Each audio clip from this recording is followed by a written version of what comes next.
বাজারে বেদ বিক্রি হতো, এমন করে হাফসি দেশের মানুষ মক্কার বাজারে এসে বিক্রি হয়ে গেল। মক্কা এক সন্ত্রাস বেলালকে কিনে নিল। বেলালকে কিনে নেওয়ার পরে সে তার ঘরেতে বেলালের উপরে অত্যাচার জুলুম চালাতে লাগলো। বেলালকে জুলুম করে কাজ করাতে লাগলো। বেলাল গরিব মাথা হ্যাট করে দাসের মতো কাজ করতে লাগলো। হঠাৎ করে একদিন বেলালের কানে আওয়াজ এসে যায়, মুহাম্মদ রাসূল বলে একজন নবী এসেছে আব্দুল্লাহ ঘরেতে। তিনি আল্লাহ পাকের আখেরি নবী। তিনার মেসেজ হলো, দুনিয়ার মানুষ কখনো কোনো মানুষের দাস দাসী হবে না। এই পৃথিবীর গরিব গুলোকে দাসত্ব শিকল ভেঙে দিয়ে আজাদ করিয়ে দিয়ে এক আল্লাহর দাসত্ব রাস্তা দেখাতে লেগেছে। বেলালের দিলটা ছুঁয়ে গেছে। বেলাল গোপনে গোপনে গিয়ে আমার নবী পাকের নূরের চেহারাটা দেখে নিয়েছে। দেখার সাথে সাথে বেলাল দিবানা হয়ে গেছে, প্রেমিক হয়ে গেছে। আর আকাশের চাঁদে দাগ আছে, আমার মোস্তফা চেহারাতে কোনো দাগও না। বেলাল তাই পড়ে নিয়েছে আশহাদু আল্লা ইলাহা ইল্লাল্লাহু ওয়া আশহাদু আন্না মুহাম্মাদান আবদুহু ওয়া রাসূলুহু। এটা দিলের মধ্যে রেখে দিয়ে বেলাল দুনিয়ার মনিফের কাজ করতে লেগেছে।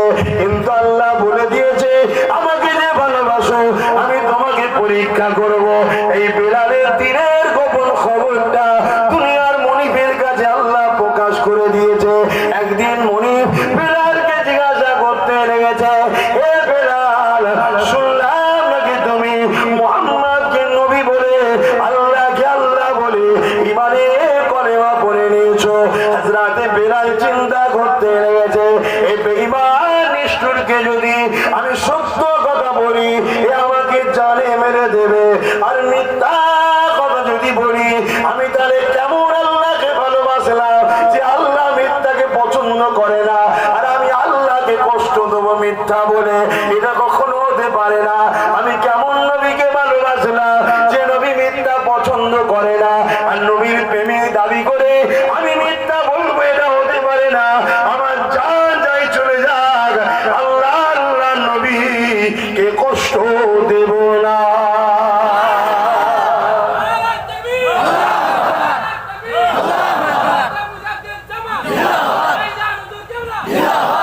আর আজকে আমরা কি করি? খুশি করে মিথ্যা বলি, খুশি করে আনন্দ করে। হ্যাঁ বলেন না বলেন? অনেক সময় দেখেছি, ধরুন আমার পরে কারো দাওয়াত ছিল, হয়তো কোনো বক্তা, কমিটি এসে বলছে হুজুর 10 মিনিটের মধ্যে ঢুকে যাবে, একটু ধরেন। তাই আচ্ছা ঠিক আছে চলো, অসুবিধা হয়ে গেল। ভাই 15 মিনিট হয়ে গেছে রে, বলছি এই এসেই গেল বলে কথা। শুনছেন না শোনা? তারপরে আবার 10 মিনিট কি হলো? বলছে আমাদের কত বললো, এখন সুইচ অফ দেখছি। হয় না হয় না? ইমান কোথায় আমাদের? শোনো যুবক, তোমরা কি ভাবো নিজেকে? আমি জানি না। আমি আব্বাস সিদ্দিকী আমার কথা বলছি, বাপ তোদের কথা বলবো না। তোরা হয়তো আল্লাহর ওলি মানুষ, জান্নাত তোদের জন্য হয়তো অপেক্ষায় আছে। দিন রাত তোদেরকে হুরেরা বলে হয়তো কবে আসবে, খেদমত করবো, আসো না গো আসো না গো। দেখা সাক্ষাৎ হয়তো হয়, তাই তোমরা বেশি আগে আছো। আমাকে কই কোনোদিন দেখাও দেয়নি, কোনো হুরো বলেনি যে তোমার জন্য আমি রেডি আছি, চলে আসো। তবে আমি আব্বাস সিদ্দিকী আমার কথা বলছি, আমার জান্নাত যাবার কোনো রাস্তা নেই। আমি আমার কথা বলছি, আমার জান্নাত যাবার কোনো রাস্তা নেই।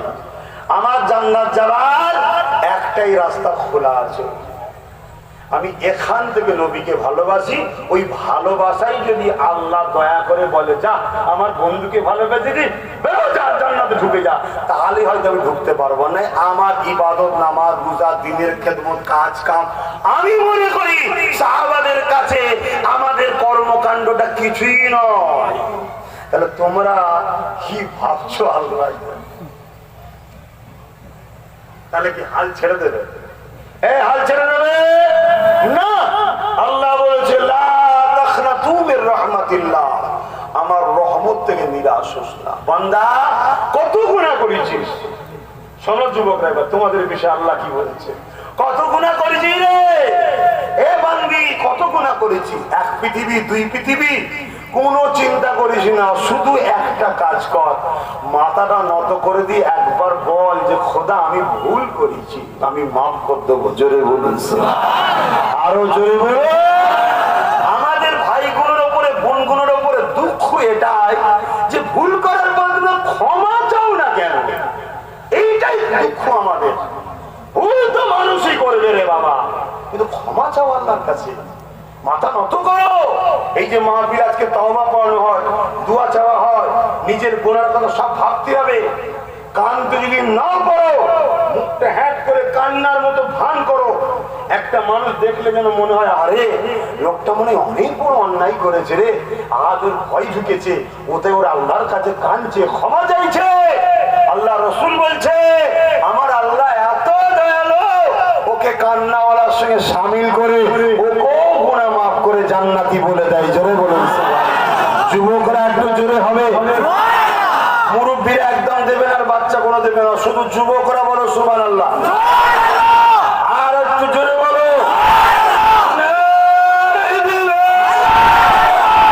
এই জন্যই আব্বাস সিদ্দিকীর দুশমন বেশি, আমার খদ্দের যুবক বেশি। কেন ওরা জানে, ওরা জানে যুবকই সবকিছু। এই পৃথিবীর স্টারিং এইদিকে ঘুরছে এখন, এই যুবকগুলো যে চেষ্টা করে পুরো উল্টো ঘোরাতে পারবে, যুবকরাই পারবে, ঠিক না বেটি? তাই রাসূল বলেছিলেন আমার সেই যুবকগুলো কোথায়? হযরতে আলী কই, হযরতে তালহা কই, 18-19 বছর বয়স সব, ওদেরকে ডাক। আবু বকর তোমার দ্বারাই হবে, ওই দিক ওইগুলোকে ডাক, যুবকগুলোকে ডাক। সবসময় নবী যুবকদের খুঁজতেন, শুনছেন বা ভাই আমার? তোমাদের দাম কত? যুবকদের সম্বন্ধে আর গুণগুণ সম্বন্ধে একটা মেসেজ দিচ্ছি, শোনো।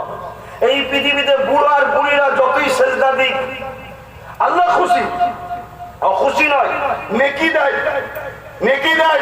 আল্লাহ বলে যেই সেজদা দিক আমার কুদরতি কদমে পড়ে। জোরে বলুন সুবহানাল্লাহ। এখন আমার আব্বা আম্মারা মনে দুঃখ করবেন না, আপনারা তো যুবক যুবতী ছিলেন, তখন কি করে ফেলেছেন আপনারা, ঠেলা সামলান না। এখন আমাদের প্রিয়, ঠিক না বেটি? তাহলে আপনারা কি বাদ না? আপনারা তো দোয়া করবেন আমাদের জন্য, যেন আপনাদের বাচ্চা কোনো আল্লাহর ওলি হতে পারে। কি দোয়া করবেন না বাপেরা? হ্যাঁ, কিন্তু যুবক বয়সের মেসেজ, যুবতী বয়সের মেসেজ কি? যখন কোন যুবক আর যুবতী জমিনে সেজদা দেয়, বিশেষ করে গভীর রজনীতে, আমার আল্লাহ বলে ফেরেশতা দুনিয়া ঘুমোচ্ছে, ওই যুবকগুলো, ওই যুবতীগুলো, আমার বান্দা বান্দিগুলো কি করে এই কঠিন ঠান্ডায়?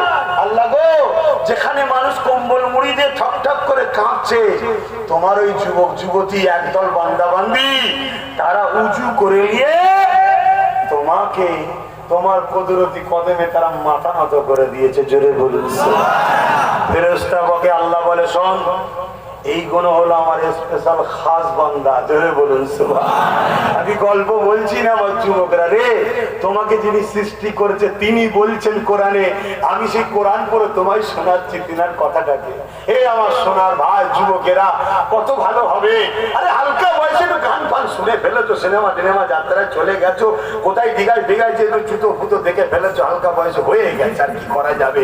কিন্তু ভালো কাজটাও তো করো, আল্লাহকে তো সেজদাটা দাও, রুকুটা দাও, মাঝে মাঝে ঘুরতে ঘুরতে আল্লাহ আল্লাহ করো, দরুদ শরীফ পড়ো, কখনো মা বাবার একটু পাটা টিপে দাও, হালাল ইনকামের পয়সা থেকে কখনো মাকে একটু নজরানা, বাপকে একটু নজরানা দাও, দেখবি তাদের দিলটা খুশি হয়ে যাবে, দোয়া করে দেবে, রুজিতে আরো বরকত হয়ে যাবে, অনেক কিছু হয়ে যাবে।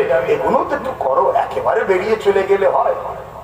শোনো আমার যুবক ভাইরা, তোমাদের জন্য আল্লাহ জান্নাতে কত কি রেখেছে। একটা জান্নাতে যেমন এখানে কি বলে, সি বিচ বলে, জানো তো? সাগরের পার্কে বিচ বলে না, সি বিচ বলে তো নাকি? সাগরের পাড়ে ঘুরতে যাই তো, হ্যাঁ, ওখানে গিয়ে যদি আর কোনো ছেলে এদিক ওদিক তাকাতাকি বেশি বেশি করে, কি করে? বেশি এদিক ওদিক তাকাতাকি করে, ধরেন একজনের দিকে বারবার ঘুরে ঘুরে দেখছে, তা কি করবে সে? সে বেচারি দেখেছিস অজন্তা কোম্পানি চুতিয়ে মুখ ছেড়ে ফেলবো, আর টাকা বেরিয়ে দিলাম। কি কি করবে সে বেচারিও? কি আর এ ছেলে হালকা বসে করেও ফেলেছে, আল্লাহ হিদায়াত করুক, বলুন আল্লাহুম্মা আমিন। কিন্তু শোনো, দুনিয়ায় যারা এইগুলো করবে না তাদের জন্য আল্লাহ মেসেজ রেখেছে, যদিও হয়ে যায় তওবা দিল্লা আজ থেকে করে দাও। জানতে না করে ফেলেছো, বলবে আল্লাহ যেদিন শুনেছিলাম সেই দিন থেকে তওবা করে দিয়েছি, তার আগে পর্যন্ত পিদিকুদি করে ফেলেছিলাম, আল্লাহ পাক দয়ালু মাফ করে দেবে। শোনো, জান্নাতে আল্লাহ সাগর রেখেছে, তারও সি বিচ আছে, সেখানেও ঘুরতে যাবে জান্নাতীরা। এ যুবক তোমরা যাবে? বলো ইনশাআল্লাহ, বলো ইনশাআল্লাহ। ভালো হয়ে যাও, ঘরের ছেলে ঘরে আসো, আমরা যাব ঘুরতে। সেখানে আল্লাহ কারে হাজারো কোটি ঘুরছে। চারদিকে একবার তাকাবে, দ্বিতীয়বার তাকাতে হবে না, দেখবে পিছন ধরে নিয়েছে। লাস্টে বলবে চলো, তোমার জন্যই তো আল্লাহ হাজার হাজার বছর ধরে আমাকে বানিয়ে রেখেছে, আমি তো তোমার খাদমত করব। জোরে বলুন সুবহানাল্লাহ, আরো জোরে বলুন। তাদের রূপের বর্ণনা করা শেষ করতে পারবো না। নবী যতটুকু বলেছে, তারা যদি কোনো জায়গায় থুতু ফেলে দুনিয়ার সমস্ত পানিটা মিষ্টি হয়ে যাবে। জোরে বলুন সুবহানাল্লাহ। জাফরান দিয়ে, মুস্ক দিয়ে তাদেরকে তৈরি করা। আহা, চলো এসব দুনিয়ার লোভ লালসা ছাড়ো। কি গো ছেলেরা, যুবকরা, কি গো ফিরে আসবে তো নাকি? আসো, ফিরে আসো, আল্লাহ দিনের জন্য আসো। কত কষ্ট করেছে সাহাবা নবী আলাইহিমুস সালামরা, আল্লাহর ওলি বান্দারা কত কষ্ট করেছে। আমি কোন কথা বলতে গিয়ে চলে গেলাম? হ্যাঁ, আল্লাহ পাক বলে, আমার রাসূল বলে, যখন কেউ যুবক যুবতীরা নামাজ পড়ে সিজদা করে, আহা, আমার আল্লাহ এত খুশি হয়ে যায়। ফেরেশতাদেরকে তখন বলে, ফেরেশতা তোমরা জানো আমি আল্লাহ পাক আমার নামকা আমি আল্লাহ এই দুনিয়ার উপরে আমার বান্দারা যা গুনাহ করছে, আমি আসমানকে লোহা বানিয়ে দিতাম। এ আল্লাহ পারে না? পারে? জোরে বল। এক ফোঁটা পানি দিতাম না দুনিয়াকে। কিন্তু যখন আমার এই গভীর রাত্রির বান্দা বান্দি যুবক গুলো আর মেয়েগুলো যুবতীগুলো সেজদা করে, এদেরকে দেখে না আমার রাগ ঠান্ডা হয়ে যায়। আবার আমি দুনিয়ার উপরে পানি দিই, বর্ষণ করি, আবার দুনিয়াকে ঠিকভাবে তার ধান, খাবার, খাদ্য সব এদের জন্য আবার তৈরি করি। জোরে বলুন সুবহানাল্লাহ। তোমাদের দাম কত? কিন্তু দুনিয়ার ধোকায় পড়ে তোমরা কোথাও মেলাতে, ফাংশনে, যাত্রায়, ক্লাবে, পাটিয়া বিষে ইদি কুদি হই হই করে কাটাচ্ছ। না গো আমার ভাই, তোমাদের কাজ এটা নয়। বলবো না থাকবে? আল্লাহ পাকের নবীর উম্মাত দুটো, ছোট্ট ছোট্ট বাচ্চা দুটোর কথা বলছিলাম, মনে আছে? তার আগে বেলাল হুজুরের কথা বলছিলাম, মনে আছে?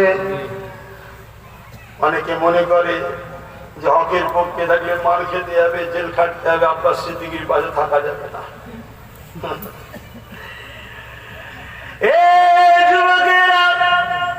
আল্লাহ বলেছে যে আমাকে ভালোবাসে, আমি তাকে পরীক্ষা নেব।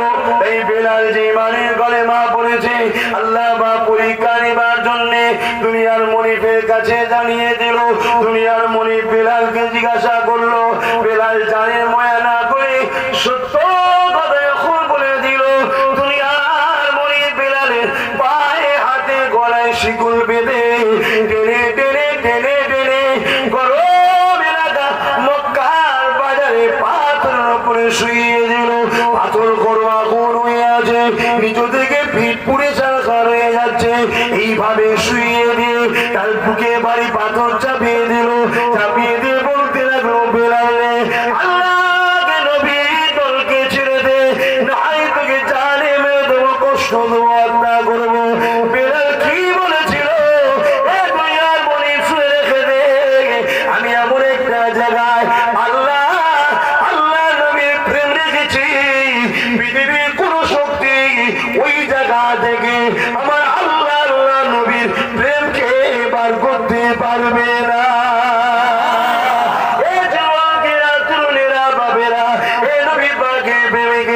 বেলাল যখন আসমানের দিকে চেয়ে আল্লাহ আল্লাহ আল্লাহ করে ডাকে, কলেমা যখন পড়ে, রডকে গরম করে দিয়ে বেলালের ঠোঁটে জায়গা দিতে লেগেছে। বেলালের ঠোঁটটা পুড়ে যাচ্ছে, বেলালের জিভটা পুড়ে যাচ্ছে। তথাপিও বেলাল আল্লাহ ভুলে